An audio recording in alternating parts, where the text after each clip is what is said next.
Hi friends, welcome to my channel. मेरे channel का नाम है मोहिनी खुर्शीद खान। तो मैं आज आपको मेरी लव स्टोरी, लाइफ की जो जर्नी है स्टार्ट टू एंड, वो आज आपके साथ शेयर करने वाली हूँ और आपको बताने वाली हूँ।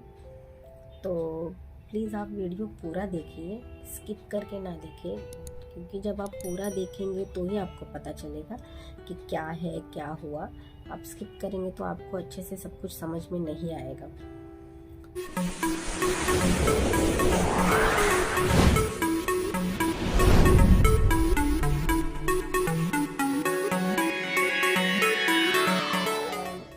पहले तो मैं आपको मेन बात ये बता दूं कि हम जब मिले तो मिलने के हमें 17 साल वेट करना पड़ा शादी करने के लिए। हम जब मिले तो उसके 17 साल बाद हमने शादी की। तो और एक बात, ना हम कॉलेज में मिले, ना हम कॉलेज में साथ में थे, ना हम स्कूल में साथ में थे। ऐसा कुछ भी नहीं था। तो ऐसा कुछ नहीं है। तो मुझे आपको पूरा स्टार्टिंग से बताना पड़ेगा कि मैं पहले कहाँ रहती थी, फिर मैं कहाँ रहने गई और मैं क्यों गई, और फिर हम कैसे मिले। तो इसलिए मुझे आपको स्टार्ट से बताना पड़ेगा। तो अब इतनी बड़ी जर्नी है तो 5-10 मिनट में एक वीडियो में तो मैं आपको नहीं बता सकती। तो इसलिए मुझे वीडियोस बना के डालने पड़ेंगे। First part, second part, third part तो मैं वैसे ही डालूँगी। और मैं ज़्यादा लंबा वीडियो नहीं बनाऊंगी, 10 मिनट्स का वीडियो बनाऊंगी। तो इसलिए आप वीडियो को पूरा देखिए, स्किप मत कीजिए, तो आपको पूरा पता चलेगा। और मैं वीडियो हिंदी में बना रही हूँ क्योंकि इससे पहले मैंने 1-2 वीडियोस मराठी में बनाए थे, बट मुझे काफ़ी मेरे फ्रेंड्स, रिलेटिव्स जो मेरी वीडियोस देखते हैं तो उन्होंने कहा कि आप हिंदी में बनाइए, हमें अच्छे से समझ में नहीं आता। तो सबको समझ में आए, पता चले अच्छे से, इसलिए मैं ये वीडियो हिंदी में बना रही हूँ। तो प्लीज़ जे मराठी आहेत त्यांनीही बघा। तो मैं आपको बता दूं स्टार्टिंग से, पहले तो मेरी शादी से पहले की बात आपको बताती हूँ। हमारी जॉइंट फैमिली थी और हमारे फैमिली में मेरे दादा दादी, मेरे मम्मी पापा और हम 4 भाई बहन। मैं सबसे बड़ी हूँ और हम 3 बहनें और 1 भाई है। मैं सबसे बड़ी हूँ, मेरे बाद और 2 बहनें हैं और 1 भाई है। और मुझे बुआ नहीं है, मुझे एक ही चाचा थे, चाचा और चाची। और चाचा को 4 बच्चे थे, नहीं 4 बच्चे हैं, 2 बेटे और 2 बेटियां। तो ऐसी हमारी जॉइंट फैमिली थी, दादी दादा, मम्मी पापा, चाची चाचा, उनके बच्चे और हम चारों भाई बहन। तो ऐसे हम लोग सब एक साथ रहते थे। मेरे दादाजी जो थे वो पोर्ट्रस में जॉब करते थे, तो उन्हें बिल्डिंग का रूम मिला था, तो हम सारे वहाँ वहीं पे रहते थे इकट्ठा। हमारी बहुत अच्छी जॉइंट फैमिली थी, बहुत हैप्पी हम लोग रहते थे, कोई फाइनेंशियली प्रॉब्लम नहीं था और सब अच्छे से जॉब करते थे। तो हमारा बचपन काफ़ी अच्छे से गया, मीन्स कोई चीज़ की कमी नहीं थी। जो चीज़ हम मांगते थे तो वो हमें पहले ही मिल जाती थी। बहुत अच्छे से हमारा बचपन गया, हंसते खेलते हुए। तो फिर जब मैं 8-9 साल की थी तो मेरे दादाजी रिटायर्ड हो गए, तो हमें वो जो रूम है वो खाली करना पड़ा। तो हमें वो रूम जब खाली करना पड़ा तो दादाजी को जो भी पैसे मिले थे रिटायर्ड होने के बाद, तो उन्होंने उस पैसे से रूम ले लिए, फ्लैट ले लिए कलवा में, क्योंकि हमें बिल्डिंग में रहने की आदत थी।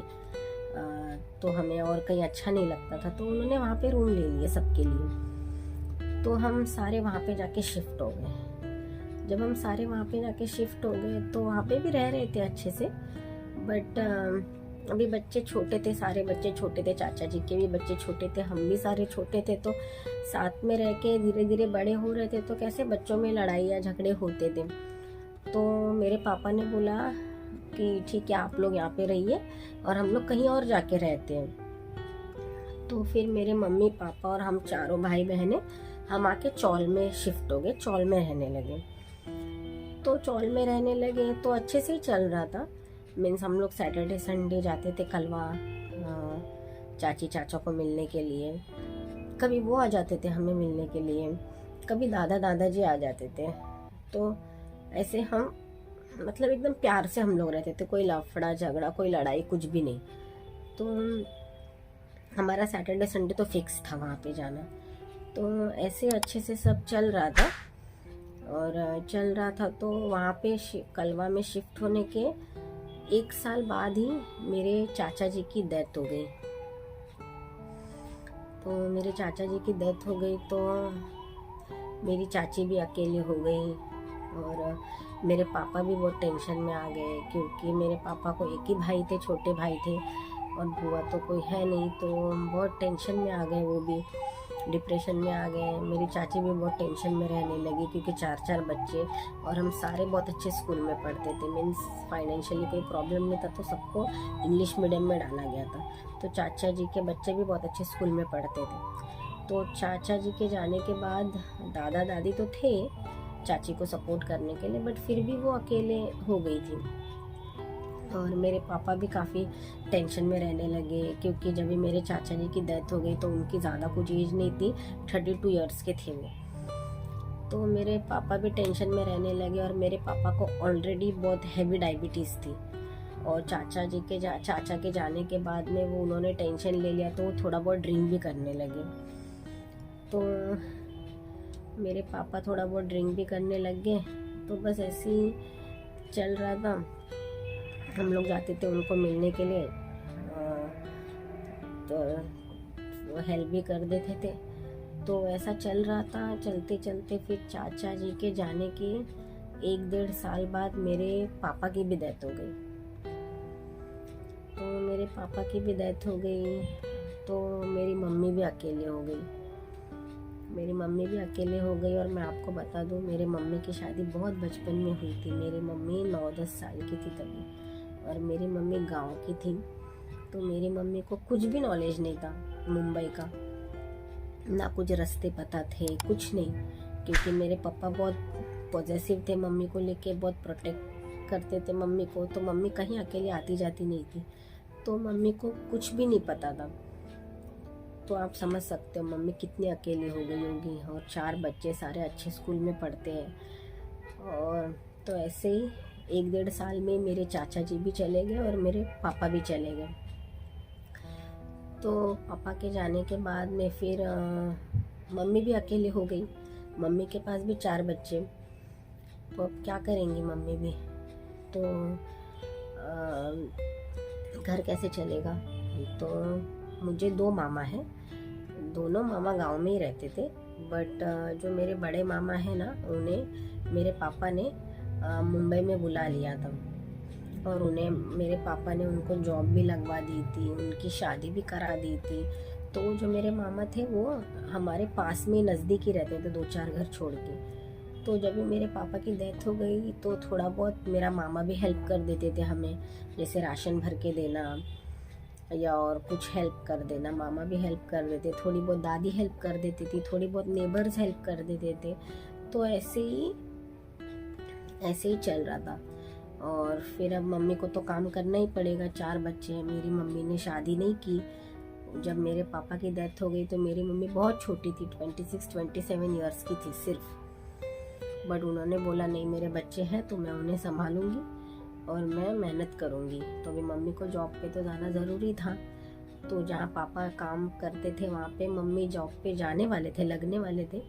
बट जैसे कि मम्मी को कुछ भी नहीं पता था, तो बाद में मम्मी जब जॉब पे जाने के लिए सोचा मम्मी ने कि पापा की जगह पे मैं जाती हूँ, तो अब कैसे जाने का कुछ भी पता नहीं। तो मेरी एक फ्रेंड थी, मेरी फ्रेंड को मम्मी ने पूरा 1 हफ्ता साथ में लेके गई कि मुझे रास्ते दिखाओ, कैसे जाना है, कहाँ पे जाना है, कहाँ पे उतरना है, नहीं तो मैं गुम ना हो जाऊँ।